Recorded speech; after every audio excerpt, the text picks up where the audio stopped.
Group के बारे में बता चुका था। कल आपका जो सेकंड मीटिंग का पेपर है केमिस्ट्री का, वो आपका यूपी बोर्ड का आखिरी पेपर होगा। इसमें अगर आप इसमें से किस क्वेश्चन को देख लेंगे तो आपको पेपर के बेस से काफी फायदा हो सकता है। तो इसमें देखिए क्या होता है जब केवल रासायनिक समीकरण, और यहाँ पे आप देखेंगे क्लास 12 और ये आपका सब्जेक्ट केमिस्ट्री है। देखिए इसमें आप केवल कुछ इक्वेशन को पढ़ेंगे और उसके बाद जो आपके लिए पेपर के बेस से इंपॉर्टेंट क्वेश्चन उसके बारे में जानेंगे। तो देखिए सोडियम एसीटेट की क्रिया, फर्स्ट इसमें आपका रिएक्शन देखने के लिए देखिए क्या बोला गया है, सोडियम एसीटेट की क्रिया सोडा लाइम के साथ। तो आप देखेंगे आपके पास सोडियम एसीटेट बोला गया है, तो CH3 COONA, इसको हम बोलते हैं सोडियम एसीटेट। अगर यहाँ पे H होता है तो इसको आप बोलते हैं एसिटिक अम्ल। तो सोडियम एसीटेट की क्रिया देखिए सोडा लाइम के साथ बोला गया है, तो सोडा लाइम मतलब आप देखेंगे सोडियम हाइड्रोक्साइड को हम बोलते हैं सोडा लाइम। और देखिए इसके साथ अगर आप रिएक्शन करवाएंगे सोडियम हाइड्रोक्साइड के साथ, तो यह एक सोडियम और यह एक सोडियम मिलकर कितना सोडियम हो जाएगा, 2 सोडियम, तो यह A2। उसके बाद देखिए यहाँ पे आप देख रहे हैं CO और यहाँ पे एक ऑक्सीजन है, तो इसको आप ले लेंगे तो CO3 हो जाता है, जिसको आप बोलते हैं सोडियम कार्बोनेट, सोडियम कार्बोनेट। और यहाँ से देखिए यहाँ पे आप देख रहे हैं 3 हाइड्रोजन है और इसके साथ एक हाइड्रोजन अटैच हो जाएगा, तो आपका बनेगा CH4 मेथेन। तो पेपर में इस प्रकार से देगा कि सोडियम एसीटेट की क्रिया सोडा लाइम के साथ, तो सोडियम एसीटेट आपको दिख रहा है CH3CON में, और उसकी क्रिया आप किसके साथ करवा दिए, सोडा लाइम मतलब सोडियम हाइड्रोक्साइड के साथ, तो फॉर्मेशन किसका हुआ, सोडियम कार्बोनेट, और क्या अलग हो गया, मेथेन। अब देखिए सेकंड आपको देखते हैं क्वेश्चन। इसमें आपको बताया गया एसिटिक अम्ल की क्रिया किसके साथ, PCl5 के साथ क्रिया। अब देखिए एसिटिक अम्ल का फार्मूला आपका क्या होता है, CH3COOH। अब इसका रिएक्शन आपको किसके साथ करवाना है, देखिए PCl5 के साथ अगर आप करवाते हैं तो देखिए आपको देखने के लिए मिलेगा, देखिए यहाँ पे आपको एक CH3 है और यहाँ से आप देखेंगे तो आपके पास COO क्या है, Cl है। तो देखिए इस प्रकार से आप देख सकते हैं CH3 और देखिए CH3 एक आपके पास Cl हो जाएगा, और आप देखिए दूसरा आपके पास CH3COCl, और आप देखेंगे तो एक आपका अलग आएगा POCl3 और प्लस क्या हो जाएगा HCl। अब देखिए आपको थोड़ा सा इस पे कंफ्यूजन होगा, तो इसको थोड़ा सिंपल विधि इसका मेथड है समझने का, तो आप इस रिएक्शन को ओपन करके कर सकते हैं। CH3COOH, ये आपके पास एसिटिक अम्ल है, तो इसका अगर आप स्ट्रक्चर बनाते हैं तो यहाँ पे ऑक्सीजन होगा C से डबल बॉन्ड, और यहाँ पे O, और यहाँ पे आप देखेंगे H। अब इसका रिएक्शन किसके साथ करवाना है, PCl5 के साथ। अब PCl5 को आप लिखेंगे, PCl5 को आप बोलते हैं फास्फोरस पेंटाक्लोराइड। तो P से आप देखेंगे तो यहाँ पे आप दिखा सकते हैं कितना क्लोरीन है, 3, और यहाँ पे आप दिखाएंगे एक क्लोरीन और एक क्लोरीन। आप टोटल क्लोरीन की संख्या इस पे आप देखेंगे तो कितना है, 5। अब यहाँ से देखिए एक आपका यह अलग हो सकता है HCl, यह एक प्रोडक्ट हो जाता है, और देखिए यह आपका एक अलग हो जाता है, और आप देखेंगे यह आपका प्रोडक्ट इससे जुड़ जाता है, तो एक आपका बनता है CH3COCl, जिसको आप बोलते हैं एसिटिल क्लोराइड, और फास्फोरस ऑक्सी ट्राइक्लोराइड आप बोलते हैं, और यहाँ पे आप देखिए आपका HCl अलग होता है। तो इस प्रकार से आप इसके मैकेनिज्म को यहाँ से समझ सकते हैं। अब उसके बाद देखिए फॉर्मल्डिहाइड की क्रिया बोला गया है अमोनिया के साथ, बोला गया फॉर्मल्डिहाइड की क्रिया या फॉर्मल्डिहाइड के साथ अमोनिया की क्रिया, फॉर्मल्डिहाइड के साथ अमोनिया की क्रिया, इसको देखिए हटा देते हैं आपको। अब देखिए यहाँ पे आप लिखेंगे फॉर्मल्डिहाइड HCHO फॉर्मल्डिहाइड, और यहाँ पे आपको लेना है किसको, अमोनिया को। अमोनिया का सूत्र होता है देखिए NH3, तो जब फॉर्मल्डिहाइड की क्रिया अमोनिया के साथ होती है तो यहाँ पे आपको बताया गया है हेक्सा मेथिलीन टेट्राएमीन आपको प्राप्त होता है, जिसको आप बोलते हैं यूरोट्रॉपिन करके। इसका देखिए दो नाम होता है, एक यूरोट्रॉपिन, काफी बार पूछा गया है पेपर में यूरोट्रॉपिन, या इसका आप देखेंगे तो जो आईपीसी नाम होगा इसको आप बोलेंगे हेक्सामेथिलीन टेट्राएमीन। अब देखिए यहाँ से आपका जो फॉर्मेशन होगा अलग होगा जल, और देखिए इसको बैलेंस करने के लिए आप यहाँ पे 6 कर सकते हैं और यहाँ पे भी आप 6 करेंगे और यहाँ पे आप 4 करेंगे। तो देखिए जब फॉर्मल्डिहाइड क्रिया किसके साथ होगी, अमोनिया के साथ, तो यहाँ पे किसका फॉर्मेशन होगा, यूरोट्रॉपिन का, जिसका आईपीसी नाम होता है हेक्सामेथिलीन टेट्राएमीन, और यहाँ से आप देखेंगे आपको क्या बाहर होगा, जल। अब देखिए फॉर्मल्डिहाइड की क्रिया सोडियम हाइड्रोक्साइड के साथ कैनिजारो क्रिया जिसको आप बोलते हैं, नेम रिएक्शन है, काफी इंपॉर्टेंट है। तो फॉर्मल्डिहाइड को आप लेंगे HCHO, इसको आप बोलते हैं फॉर्मल्डिहाइड, और यहाँ पे आपको लेना है किसको, NaOH। अब देखिए इसके साथ अगर आप रिएक्शन करवाएंगे तो आपका यहाँ पे जो प्रोडक्ट बनेगा, एक तो बनेगा मेथिल अल्कोहल CH3OH, और एक आपका बनता है सोडियम फॉर्मेट HCOONA। देखिए इसको हम बोलते हैं मेथिल अल्कोहल और इसको आप बोलते हैं सोडियम फॉर्मेट, क्या बोलते हैं, सोडियम फॉर्मेट। देखिए इस प्रकार से आपको देखने को मिलेगा कैनिजारो क्रिया। फॉर्मल्डिहाइड के दो मॉलिक्यूल्स को आपको लेना है, तब जाके आपका इक्वेशन बैलेंस होगा। अब इधर देखिए एथिल अल्कोहल की क्रिया क्लोरीन के साथ बोला गया है, तो एथिल अल्कोहल अगर आप देखेंगे CH3 CH2 और क्या होता है OH। अब यहाँ पे अगर आप करवाते हैं किसके साथ, क्लोरीन को लेते हैं, तो क्लोरीन को आप ले सकते हैं इस प्रकार से Cl2 करके, और यहाँ पे आप ले सकते हैं एक आपके पास सबसे बेस्ट ऑफ टाइप होता है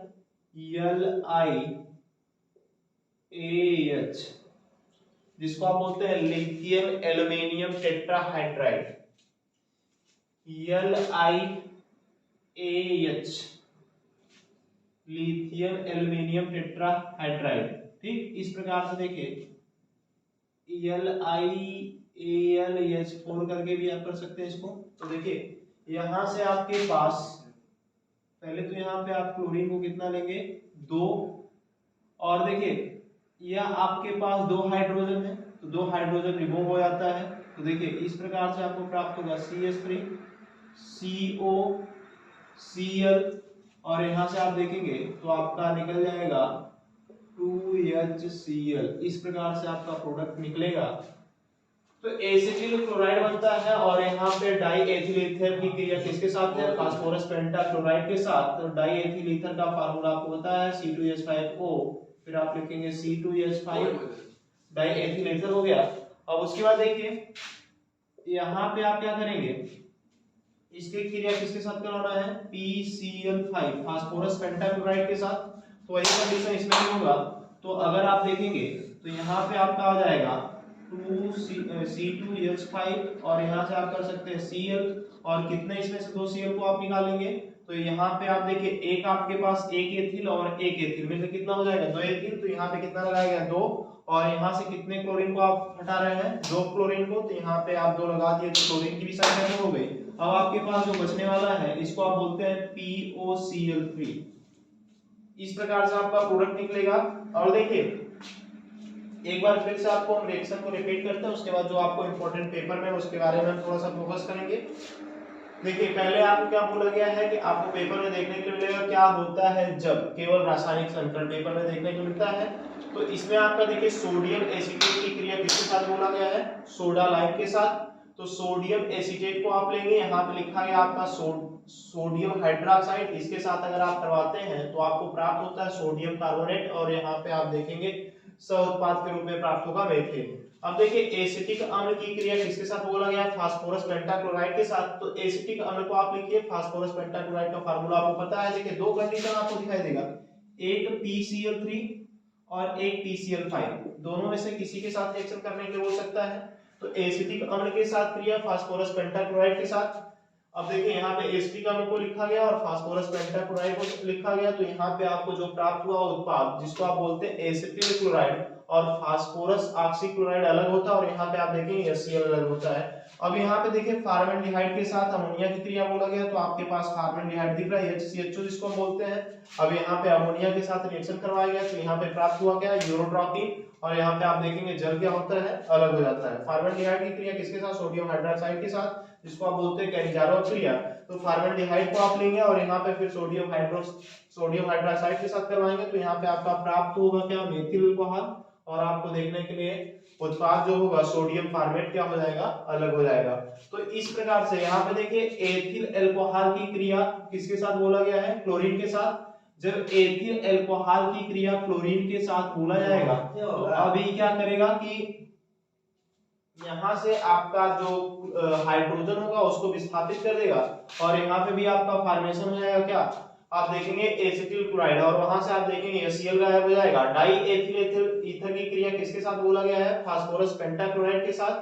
तो डाई एथिल ईथर को आप ले लिए और उसकी क्रिया किसके साथ करवा दिए, फास्फोरस पेंटाक्लोराइड के साथ। तो यहाँ पे आपको देखने के लिए मिलता है क्लोरोएथेन, और यहाँ पे POCO3 क्या होता है, उत्पाद के रूप में बाहर निकल जाता है। अब देखिए पेपर में बात करेंगे हम, जो आपके लिए इंपॉर्टेंट क्वेश्चन है इसको हम आपको दिखाते हैं फर्स्ट पेपर में, और सेकंड पेपर में आपके लिए जो जो इंपॉर्टेंट क्वेश्चन है, कुछ नियम उसके बारे में आप देख लेंगे जो आपको पेपर में हर बार आने के लिए आते हैं। अगर आप वहां से तैयार किए रहेंगे तो 100% गारंटी आपको कोई ना कोई इसमें से देखने को मिल जाएगा। देखिए फर्स्ट पेपर में एक बार रिपीट करते हैं, इन सभी चीजों को आपको पेपर देने से पहले फोकस कर लेना है। देखिए पहले तो हम इनऑर्गेनिक में बात करते हैं।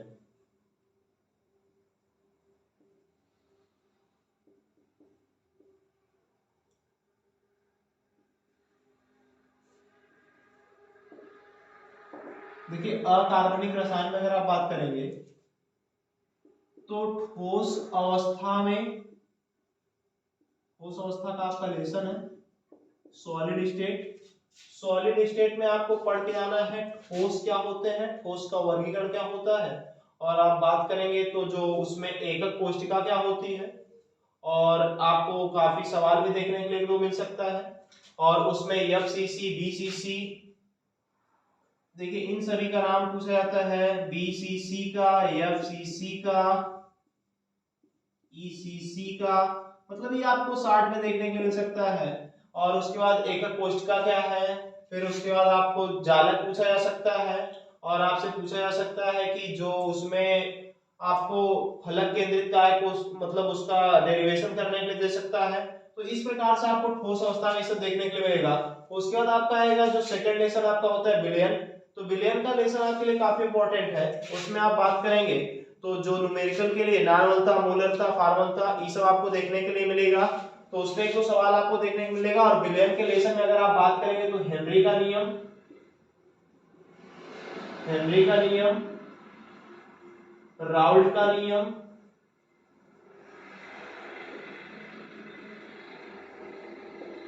हेनरी के नियम से आपको हेनरी का नियम का अनुप्रयोग काफी इंपॉर्टेंट है, और राउल्ट का नियम वाष्प दाब में आपेक्षिक अवनमन, हिमांक में अवनमन। तो ये सब आपको काफी इंपॉर्टेंट चीजें, वहां से आप इसको पढ़ के ही जाएंगे क्योंकि पेपर में आपको विलयन से काफी चीज देखने के लिए मिलेगा। और उसके बाद देखिए जो रासायनिक बलगतिकी है उसमें प्रथम कोटकीय क्रिया, द्वितीय कोटकीय क्रिया, शून्य कोटकीय क्रिया, यह सब आपको काफी बार पूछा गया है, इसको भी आप फोकस कर लेंगे। और उसके बाद देखा जाए तो जो कोलराउस का नियम है वैद्युत रसायन में, इसको भी आप पढ़ के ही जाएंगे क्योंकि काफी बार पूछा गया है। और आप बात करेंगे जो देखिए ओस्टवाल्ड का देखते हैं तंत्रा का नियम, यहाँ पे आपको देखने को मिलता है। और इसके बाद अगर आप फोकस करेंगे तो आपको देखने के लिए मिलेगा वहां पे जो हार्डी-सुलजे का नियम है पृष्ठ, इसमें आप देखेंगे जिसको आप बोलते हैं सरफेस केमिस्ट्री या पृष्ठ रसायन में क्लोराइड के बारे में आपसे पूछा जा सकता है, अधिशोषण क्या होता है, अवशोषण क्या होता है, यह सब आपको देखने को मिल सकता है। और अगर आप इसके बाद बात करते हैं तो जो हार्डी-सुलजे का नियम है काफी बार पूछा गया है, हार्डी-सुलजे का नियम तो इस बार भी आएगा ही क्योंकि काफी इंपॉर्टेंट है, बार बार पूछा जाता है हार्डी-सुलजे का नियम। उसके बाद देखिए सेकंड पेपर में आपको बता देते हैं क्योंकि आपका पेपर कल ही है, और आपको एक बार सरसरी निगाह से पूरा जो सिलेबस आपको पढ़ाएंगे उसके बारे में आप देखेंगे। तो सेकंड पेपर ऑर्गेनिक में आप बात करेंगे, देखिए सेकंड पेपर ऑर्गेनिक में हेलो एल्केन,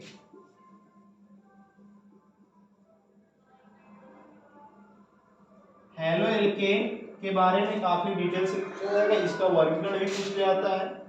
और आपका देखिए जो इसमें आपको प्राथमिक एल्किल हैलाइड, द्वितीयक एल्किल हैलाइड, सेट-जेड का नियम, मार्कोनी-काप का नियम, ये सब भी पूछा जाता है। और बात करेंगे तो यहाँ पे आपको फ्रेयान के बारे में तो मान लीजिए आपका कट ही चुका है, लेकिन फ्रेयान का नाम भी पूछ सकता है।